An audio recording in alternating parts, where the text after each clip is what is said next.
From Washington, D.C., this is the Muslim News on Muslim Network TV. Assalamu alaikum, I'm Hana Zubairi. First, the headlines. Pakistani Supreme Court restores Parliament. United Nations suspends Russia from Human Rights Council. The most dangerous point in human history looming, Chomsky warns. Omar urges Biden to act on anti-Muslim discrimination in India.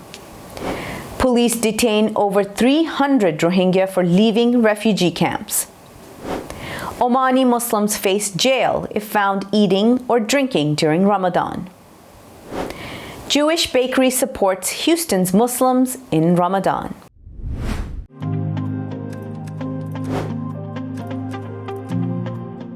On this vote, the yeas are 53, the nays are 47, and this nomination is confirmed.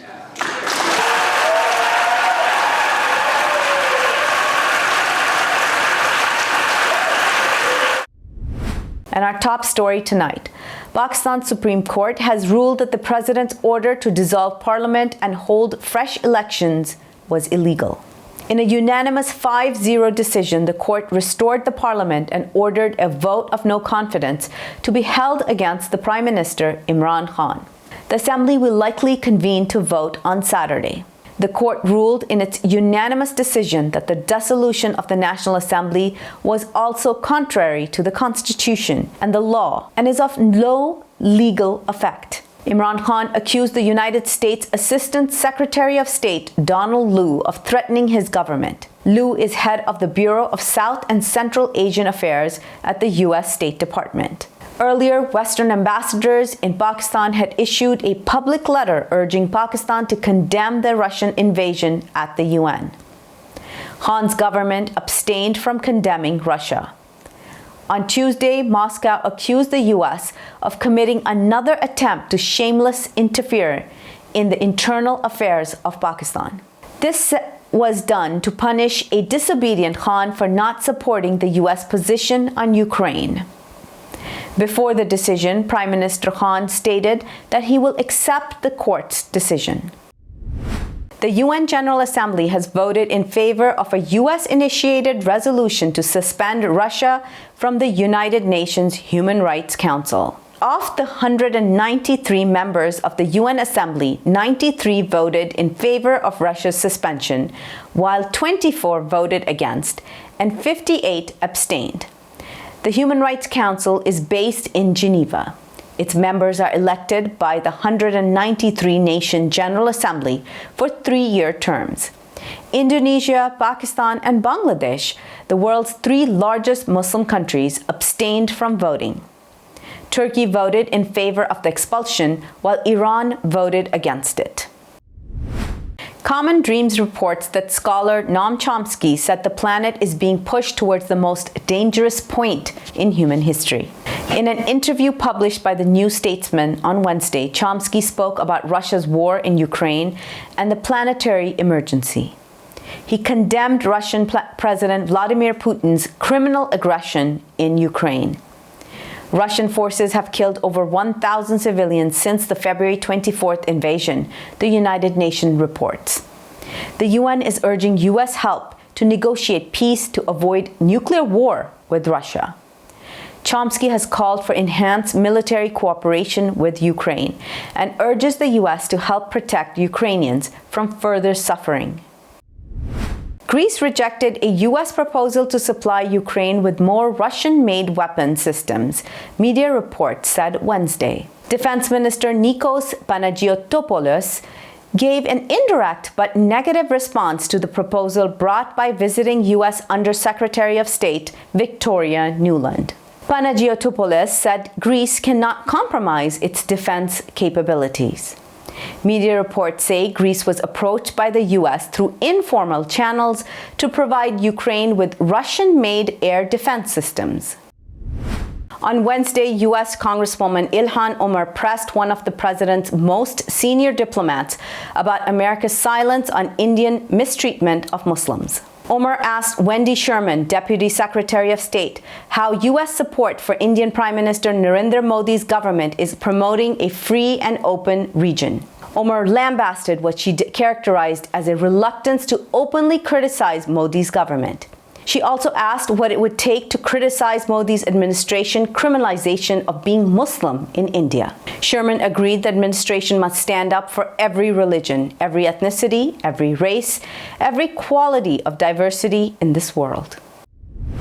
Bangladeshi police are holding more than 300 Rohingya in transit camps after they were caught working outside the refugee camps or leaving their shelters for other purposes. Human Rights Watch has renewed the call for Bangladeshi government to ease movement restrictions on the Rohingya.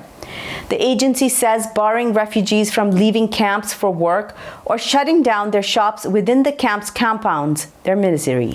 On Monday and Tuesday, during raids in the Ukhia sub-district of Cox's Bazar, police arrested 216 Rohingya refugees who had left or were leaving the camps. Bangladesh does not allow Rohingya refugees to work, study beyond 3rd grade, or move outside the barbed wire camps without a permit. U.S. churches are supporting the Greek Orthodox Church of the Holy City of Jerusalem, which is condemning the seizure of the Little Petra Hotel by Israeli extremists. The hotel is located in the Christian quarter of the Old City of Jerusalem. Churches for Middle East Peace says is standing in solidarity with the sacred churches of Jerusalem and condemned the hotel's illegal capture by Israel's extremist group, Adaret Kohanim. The group said radical extremist settler groups posed a threat to the sustainability of the Christian community in the Holy Land. Its leaders are calling for an end to all Israeli settler violence and control. On Monday, an Indonesian court delivered a death sentence to a teacher for raping 13 girls at an Islamic school. Prosecutors appealed for the death penalty after Heri Wirawan initially received a sentence of life in prison by a court in the city of Bandung in February. The case has sent shockwaves across Indonesia, shining a spotlight on the need for protecting children from sexual violence in religious boarding schools. Indonesia is the world's largest Muslim-majority country. It has over 37,000 madrasas or Islamic schools nationwide, with tens of thousands of residential Islamic boarding schools, according to Indonesia's Religious Affairs Ministry.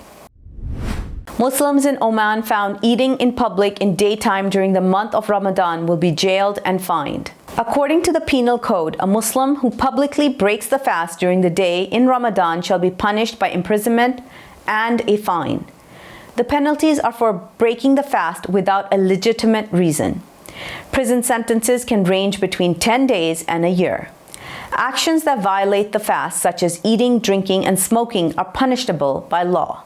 The ruling does not apply to non-Muslims or those with legitimate reasons, including traveling or health issues.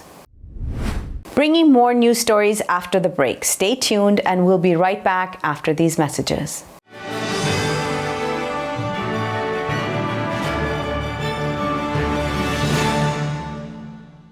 If I could be you, and you could be me for just 1 hour. If we could find a way to get inside each other's minds. Walk a mile in my shoes.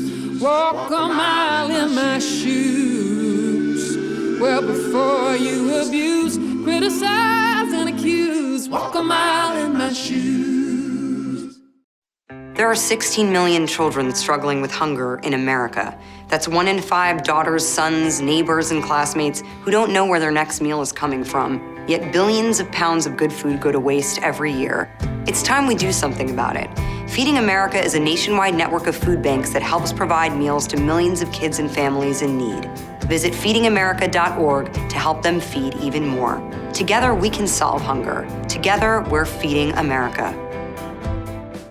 Mr. Speaker, if I decide to wear a turban, or you decide to wear a cross, or he decides to wear a kippah or a skull cap, or she decides to wear a hijab or a burqa, does that mean that it is open season for right honourable members of this House to make derogatory and divisive remarks about our appearance? For those of us who from a young age have had to endure and face up to being called names such as Towelhead or Taliban, or coming from Bongo land, we can appreciate full well the hurt and pain felt by already vulnerable Muslim women when they are described as looking like bank robbers and letterboxes. So rather than hide behind sham and whitewash investigations, when will the Prime Minister finally apologise for his derogatory and racist remarks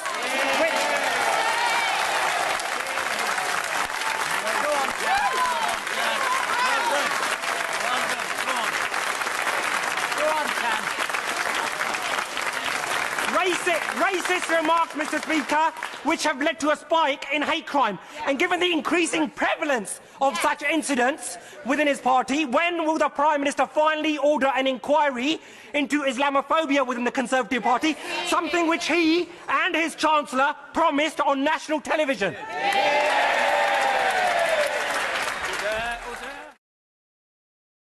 I am what hunger looks like in America. I am an 8-year-old girl who's not excited for the last day of school. Because this may be the last time I'll have lunch. Till September. I am a single father of 2 who works 3 part-time jobs, and that's still not enough to put food on the table. I was created by artificial intelligence from faces of the 1 in 8 Americans who struggle with hunger. Feeding America, 200 food banks strong.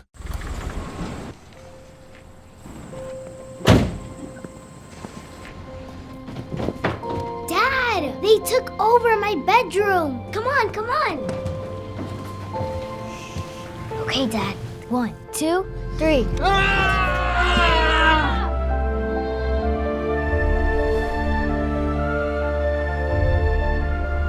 Dad!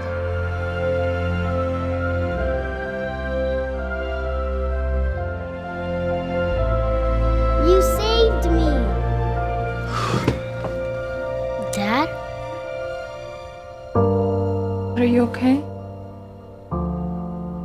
I'm fine, dear.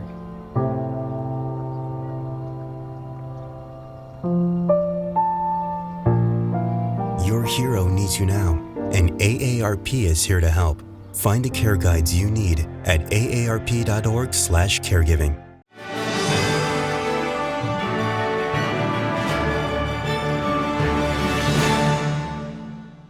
Welcome back.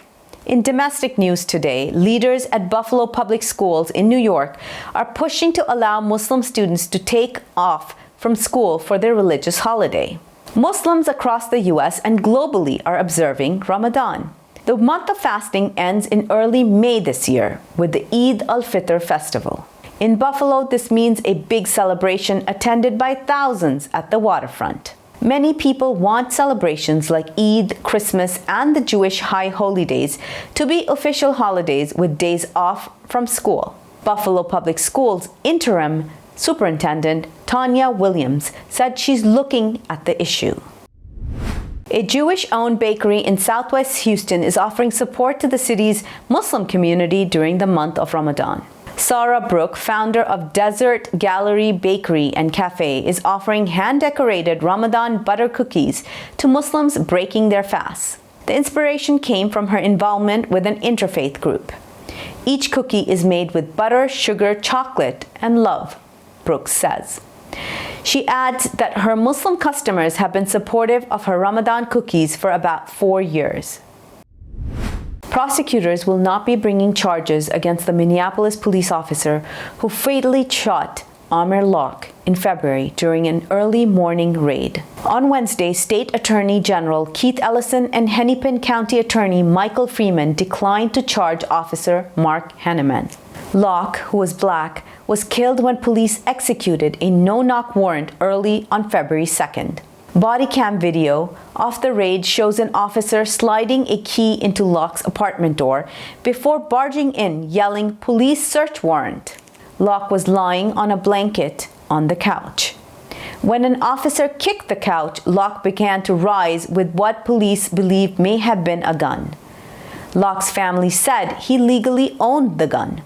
Authorities said Locke was neither a suspect in the investigation, nor was he named in the warrant. Santa Ana Community College has launched an investigation into a faculty member after controversial comments about Muslims surfaced. Dina Shaheda is a civil rights attorney with the Council on American Islamic Relations, or CAIR's Los Angeles branch. She said an anonymous source sent CAIR a video of the virtual class last spring. Shaheda said it shows adjunct professor Jamie McDonough pushing anti-Muslim generalizations and stereotypes while talking about social norms in Muslim countries. In the video, McDonough repeatedly uses Islamophobic tropes to diminish Muslim women and men, Shaheda said. CAIR LA's executive director, Masi Fawladi, said educators have a responsibility to make sure whatever they're saying is informed by facts. On Wednesday, U.S. Senator Bernie Sanders and other progressives applauded President Joe Biden's statement on support for Amazon workers, Common Dream reports. However, they rejected the White House's attempt to temper the president's mark and called on the administration to unequivocally align itself with pro-worker efforts. Biden spoke to the North American Building Trades Union about the creation of the White House Task Force on Worker Organizing and Empowerment.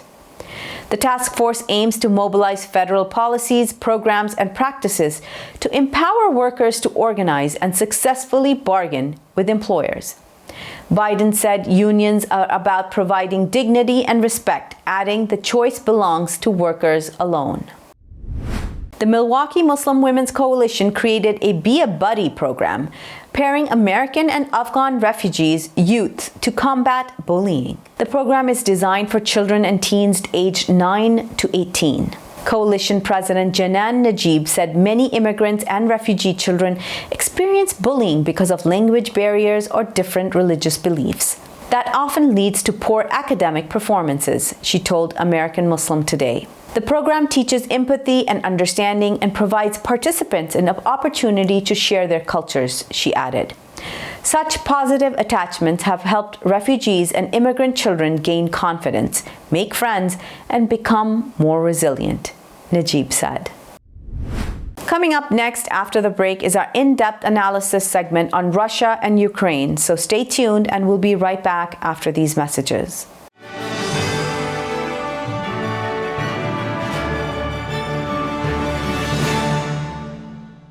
Assalamu alaikum. This is Imam Malik Mujahid in Chicago.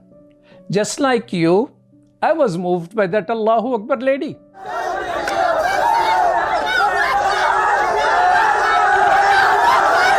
She stood her ground, fearful of none, for her hijab and for her education. Sisters and brothers, Indian Muslims are facing a genocide. India does not care for Muslim protesting, but it does care for the world opinion. Therefore, we must push the United Nations. The UN has a responsibility to protect.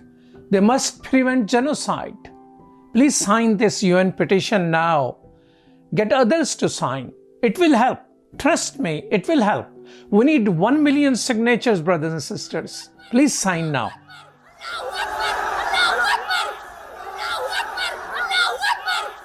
If I could be you, and you could be me for just 1 hour. If we could find a way to get inside each other's minds. Walk a mile in my shoes. Walk a mile in my shoes. Well, before you abuse, criticize, and accuse. Walk a mile in my shoes. There are 16 million children struggling with hunger in America. That's 1 in 5 daughters, sons, neighbors, and classmates who don't know where their next meal is coming from. Yet billions of pounds of good food go to waste every year. It's time we do something about it. Feeding America is a nationwide network of food banks that helps provide meals to millions of kids and families in need. Visit feedingamerica.org to help them feed even more. Together, we can solve hunger. Together, we're feeding America. I am what hunger looks like in America. I am an 8-year-old girl who's not excited for the last day of school. Because this may be the last time I'll have lunch. Till September. I am a single father of 2 who works 3 part-time jobs, and that's still not enough to put food on the table. I was created by artificial intelligence from faces of the 1 in 8 Americans who struggle with hunger. Feeding America, 200 food banks strong.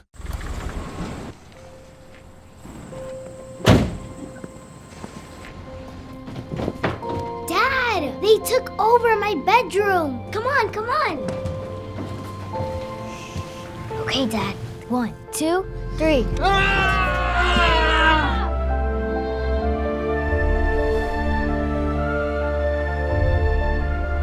Dad!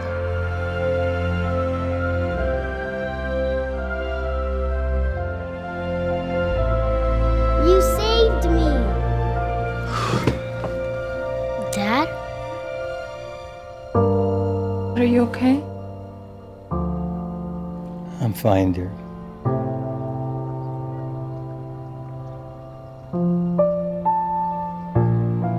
Your hero needs you now, and AARP is here to help. Find the care guides you need at aarp.org/caregiving.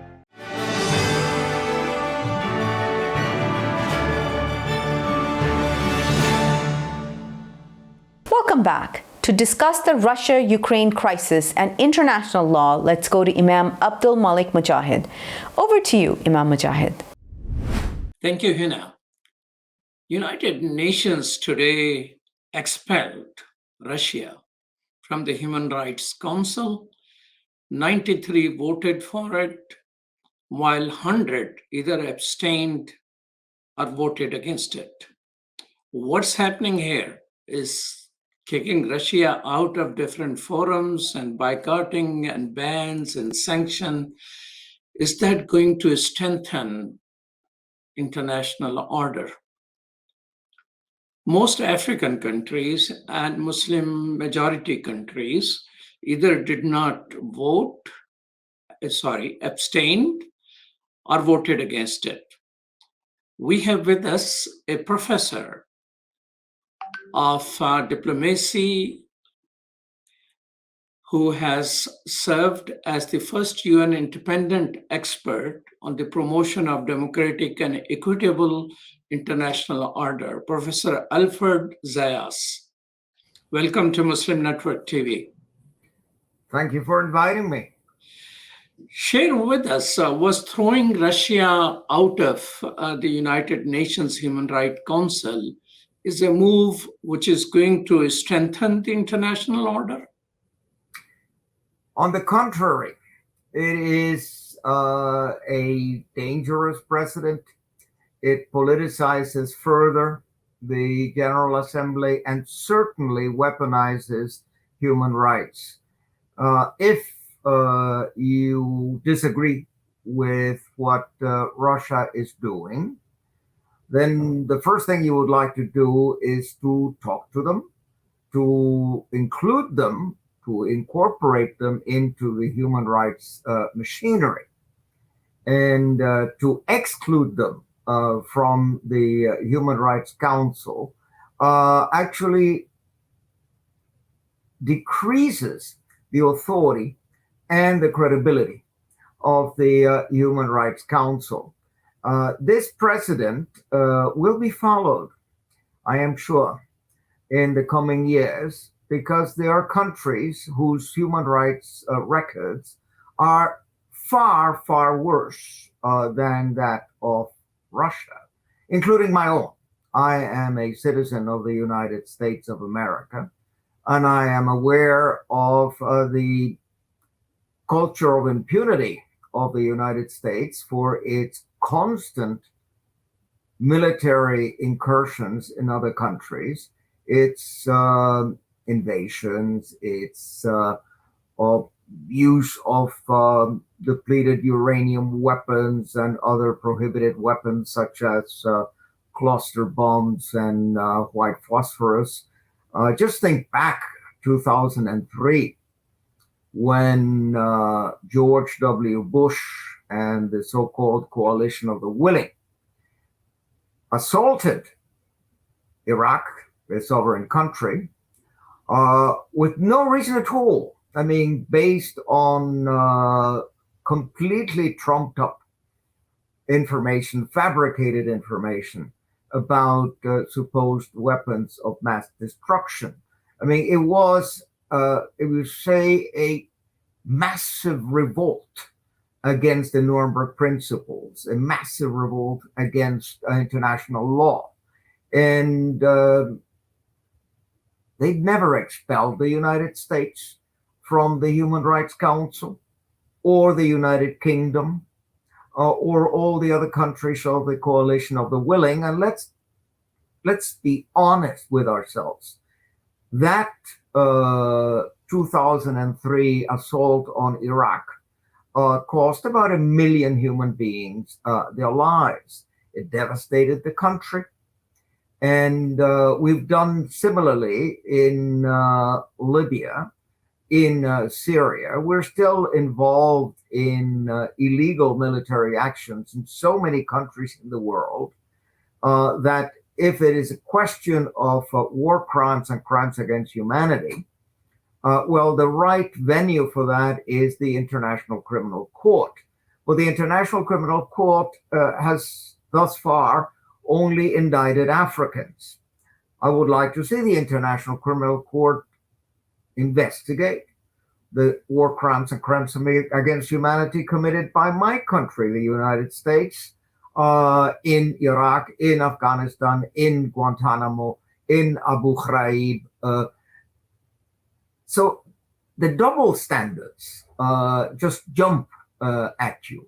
It is offensive when, shall we say, the entitlement to human rights that derives from our common human dignity is weaponized in order to advance a geopolitical agenda.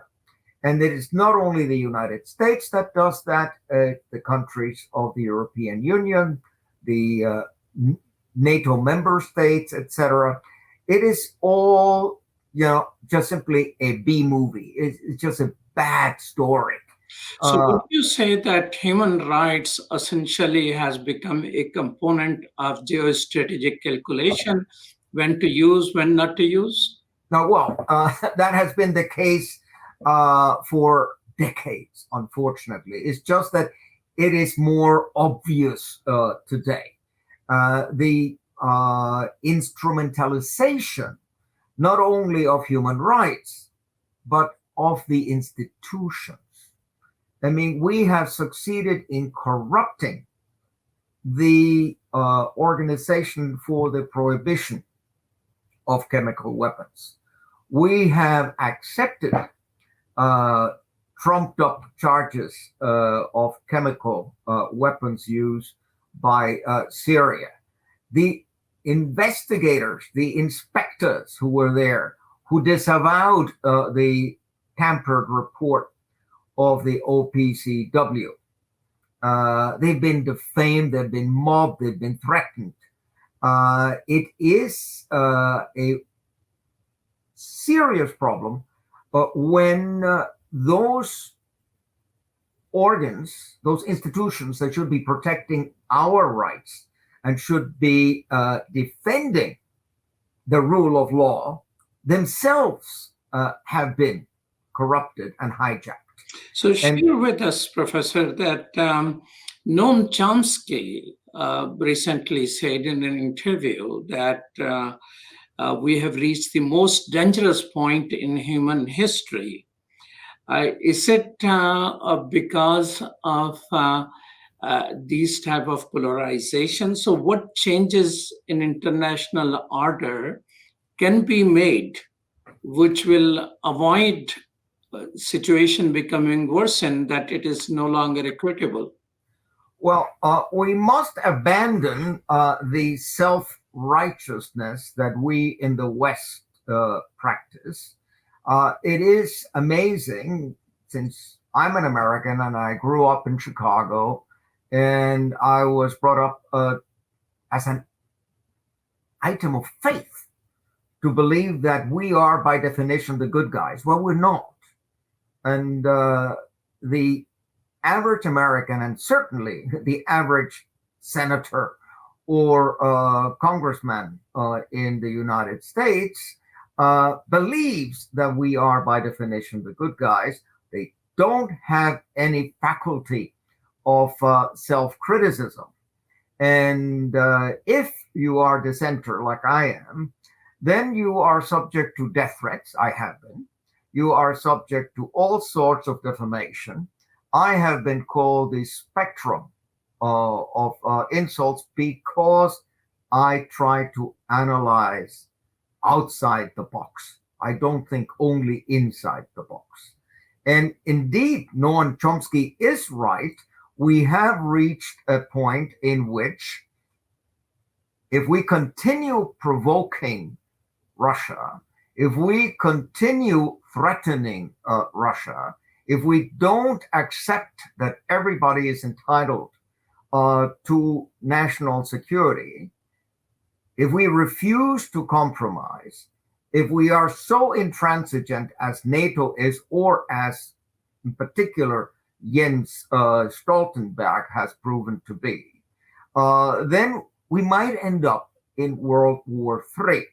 What is absolutely imperative now is to have a ceasefire, to sit down and to talk.